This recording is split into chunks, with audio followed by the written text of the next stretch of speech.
Oh, même pendant les vacances, vous êtes connectés? Décidément. Parlons voyage. Vous êtes très certainement nombreux à vouloir et à partir durant le mois de juillet-août. Je te propose dans cette vidéo mes petites astuces qui pourraient être très utiles à l'organisation et si tu désires faire moins de frais durant ton voyage.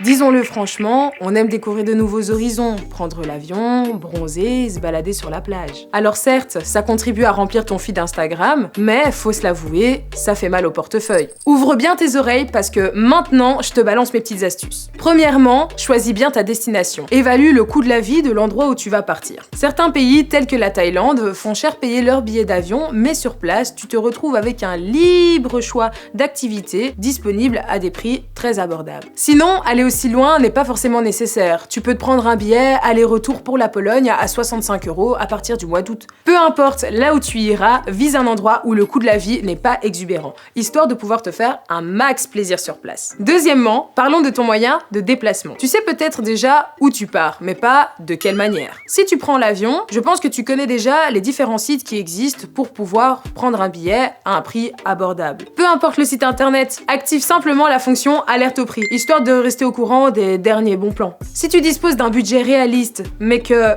tous les billets, comme par hasard, ont flambé, n'hésite pas à te rendre en agence. Ils sont à ta disposition pour trouver ce qu'il te faut. Si tu disposes d'un autre moyen de déplacement, vérifie toutes les options possibles, telles que le fait de louer une voiture. Pour trouver le moins cher possible, utilise les comparateurs de prix. Tu peux aussi opter pour un covoiturage partagé avec des personnes avec qui tu seras mis en lien via un site internet ou partir avec des potes. N'oublie pas que la voiture inclut parfois des péages, du carburant et d'autres frais additionnels. Le train peut également être une bonne option, mais si tu cherches vraiment du low cost, prends le bus. Alors certes, le trajet, tout ça, c'est pas vraiment confortable, mais si tu t'y prends à l'avance, disons plus ou moins 2 semaines, tu peux obtenir un billet pour moins de 15 €. Bon ça, c'est si tu vas en France et d'autres trucs comme ça.